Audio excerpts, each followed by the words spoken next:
Are we ready? Yes! How do you feel? Wonderful! You know, a number of years ago, I had an opportunity to work in a couple of educational institutions.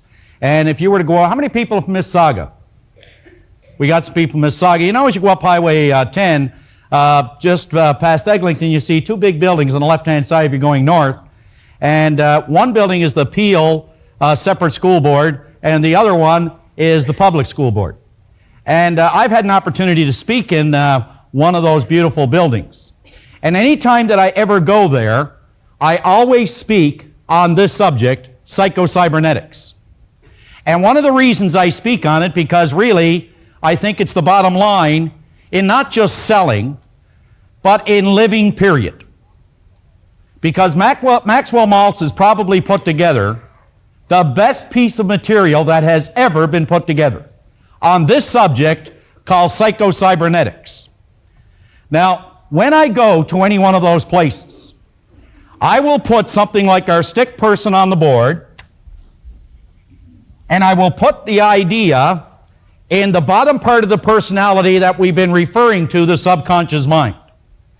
And then I will write in there, SI, and I ask them to let that represent what is called their self-image. Now, I want you to really think about this.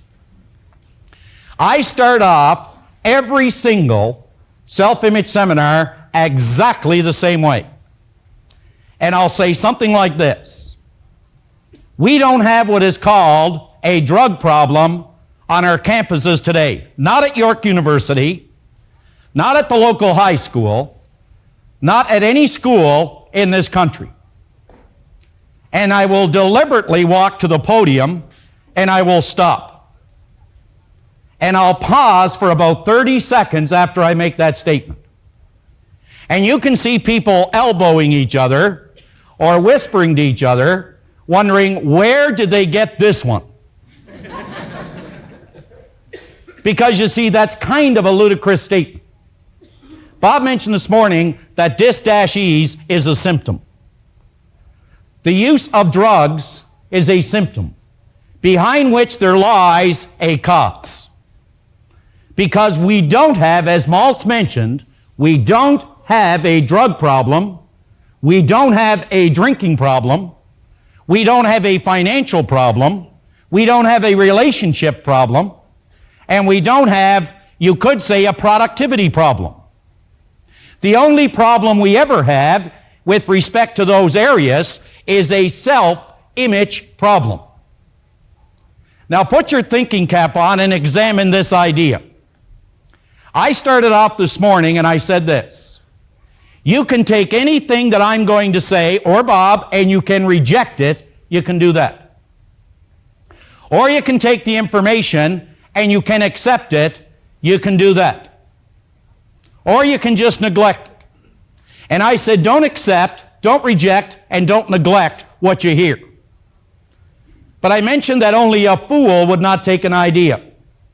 Kick that idea around to see if it would change, alter, and or improve the end result for a happier, healthier, more productive life.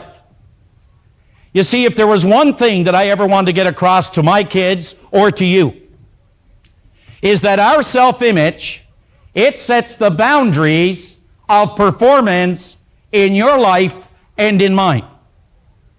We cannot outperform our self-image. We will never do it.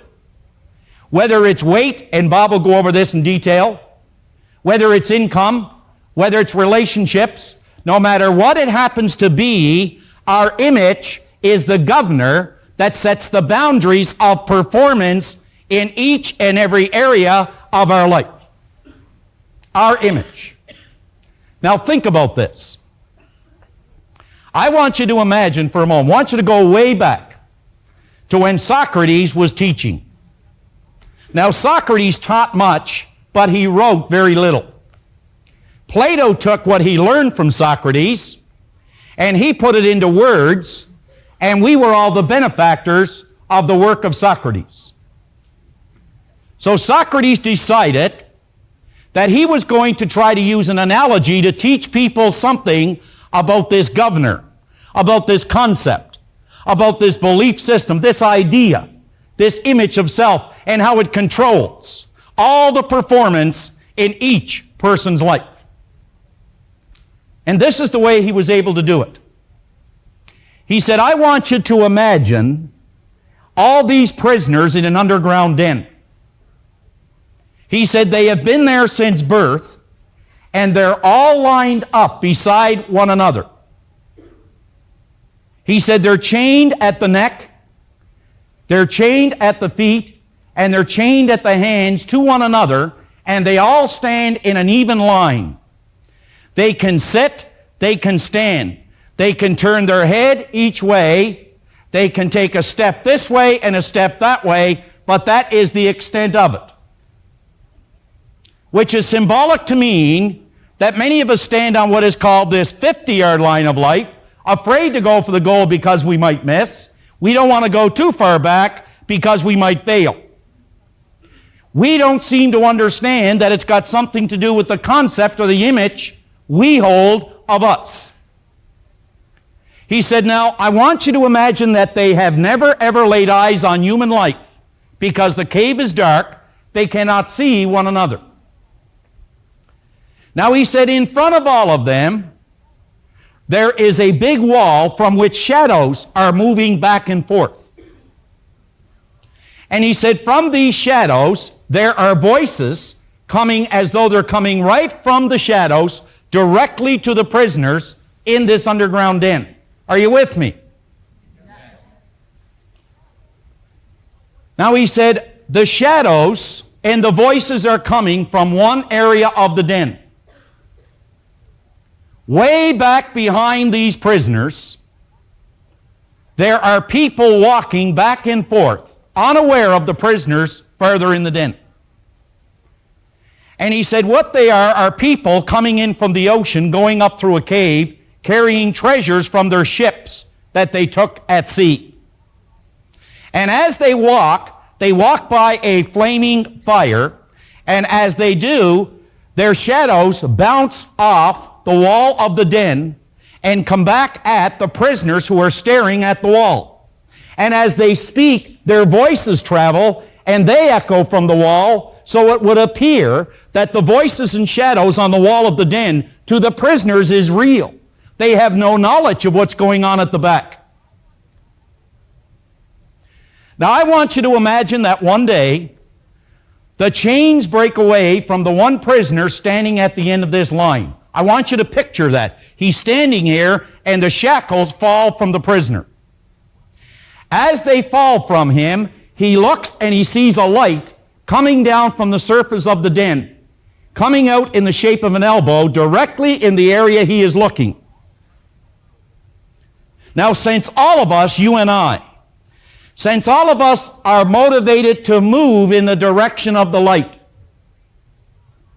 in other words, every single person in this room is genetically structured to grow, to move in the direction of a light. You put a potato in a cellar, and that potato will grow in the direction of any kind of light coming through to it. Well, this prisoner spots the light and begins to move in that direction. Don't you think that as he begins to move, there would be some apprehension of some kind? Yes. And as he gets close to the light, he puts his head into that elbow and he looks up and he experiences the entire spectrum of light to the point it almost blinds him. It's overwhelming. But again, being genetically structured to continue to move in the direction of the light, he begins to climb. And don't you think as he begins to climb, he's going to feel some fear? Yes. And as he reaches the surface, he looks and he sees the sky, some clouds, the trees, and all that nature has to offer. Don't you think he would now be in a state of awe? Yes. Do you think now that what he once thought was real is not necessarily real, that maybe there was something beyond the light? Yes. That in other words, the way he was living and the results that he was getting or that he has, that suddenly now he realizes there is something more he could possibly do? Yes. And as he begins to walk around, he comes to a little lake. And he looks in and he sees an image, and he begins to run from the image. Wasn't he looking at an image of self? And as he backtracks, he stands at the den and he can hear the prisoners yell, "Return, we'll offer you rewards to tell us what you found beyond the den." Do you think he'd care for such honors?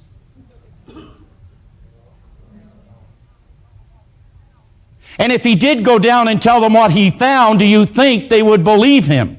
No. And if he did go back down and he walked up, wouldn't they say, "Ah, you see, up he went, down he came. Isn't it better not to ascend at all?" You see, the real danger is you will never get from the underground den or escape from a prison unless you recognize you're in one. And many of us are like prisoners living in an underground den.